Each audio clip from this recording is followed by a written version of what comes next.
Hi friends, and thanks for being here. I'm so excited about the release of the Stampin' Up! Catalog. What I want to do today is provide you with a resource to make it more fun and easier to look through your catalog and find the things that you're really trying to look for. So this resource that I've put together for you is tabs. They're tabs that you can cut out and create yourself, attach to the pages in your catalog to make it really easy to find the punches or the adhesives or whatever particular section you are looking for. Now, if you are watching this along later on after the release of this current catalog, just keep in mind that I'm going to keep these tabs updated. So if you use the link in the video description below, you'll always be able to go and find updated tabs for our current catalogs. Now let's get started and I'll show you how to use these. So here's my new catalog complete with these tabs that I have placed on the pages to make it easier to find what I'm looking for. I'll share with you really quickly one other thing I like to do with my catalogs. I haven't done it with this new one yet, but I like to take them to the office supply store and have them spiral bound. You can also have them put a clear protector sheet on the front and the back. This makes it so easy to be able to flip to a certain page and lay it flat and look at what I want without having to try and hold it open. So that's a nice tip that has really helped me. I wanted to mention. So for these tabs, here is what the document looks like that I put together for them. Now, your instruction sheet is going to look a little bit different because I have changed it, but it is 3 sheets. The first page is just the instructions I printed out on regular paper. The other 2, I wanted to be nice and heavy duty for my tabs, so I printed these onto my regular Stampin' Up! Cardstock. So what we're going to do with this, I will share in just a second, but let me mention first, I did color code these. So product suites are in red, stamp categories like all occasion or kids and baby, those are in purple. Our consumable supplies like inks and papers are in green. Tools and storage are in blue, and then a few odds and ends are in black. So how do you use these? Let's get to that. Now, you do not have to use a scoring board, but I think this really helped. This is totally optional. And what this is for is to score down the centers of each tab so that it makes it easy to fold it directly in half without having to fumble around with folding a little punch in half. So I tried and tried and tried to get my spacing perfectly so that I could tell you where to score and they would be perfect. And then when I would save this from a Word file to a PDF, it changed my spacing every time I played with it for hours and I finally gave up.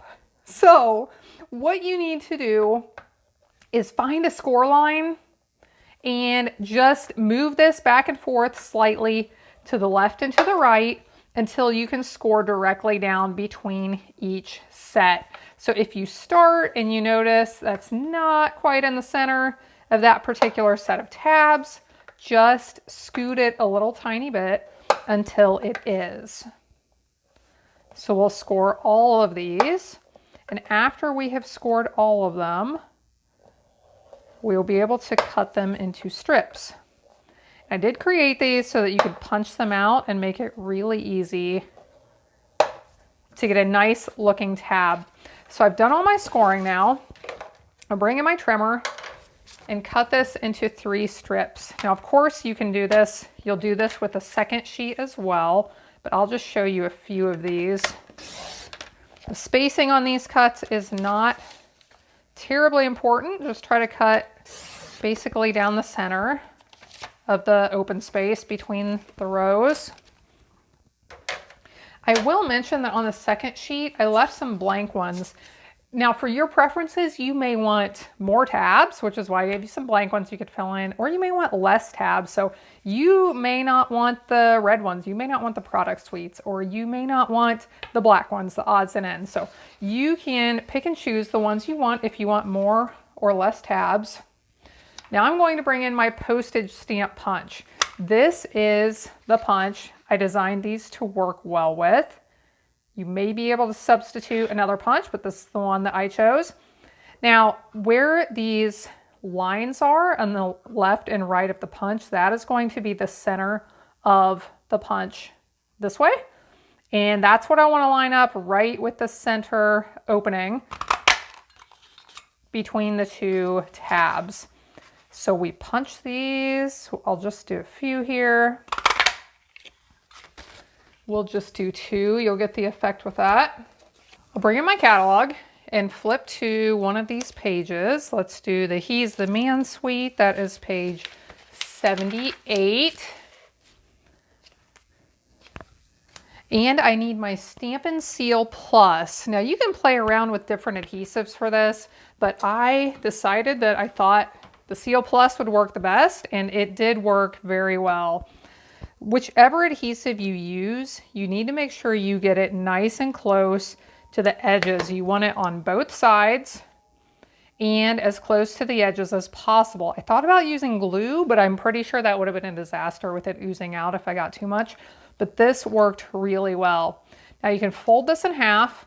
You'll see that on one side of the tab, I just have the title of whatever it is. On the other side, I have the title and the page number. So it's up to you. If you want to put that page number facing forward, you can. I put the page number on just to make it easy to find the page number to put the tab on without having to look at a list or something, without having to flip through your catalog. So I put mine with just the category facing forward and that page number facing back. Now I put mine on so that the dotted line on the left side lines up about with the edge of the page. And as I put on more of these, I did go from front to back. I would suggest that when you're doing your whole catalog. And so for my next one, let's say it's going to be on this page right here. When I got ready to put it on, I would flip this back over to figure out my spacing because I wanted them to go in order down the page so that I could see as many of those tabs at one time as possible. Now, one little thing to keep in mind when you're using this is if your pages get kind of caught up like this, if it's bowed up a little bit and you try to shut it, they can get caught. It can crinkle your pages. So you do want to be careful with it. And actually, if you do get your catalog spiral bound, it will help with that a lot. So thanks so much for watching along. I hope this helps you with your catalog to be organized and be able to find what you want quickly. If you don't have a Stampin' Up! Demonstrator, I would love for you to shop your products with me. And you can find links in the video description below for that. So thanks so much for visiting. Have a blessed day. I will see you again next time when I'll be here helping you to hand make with love.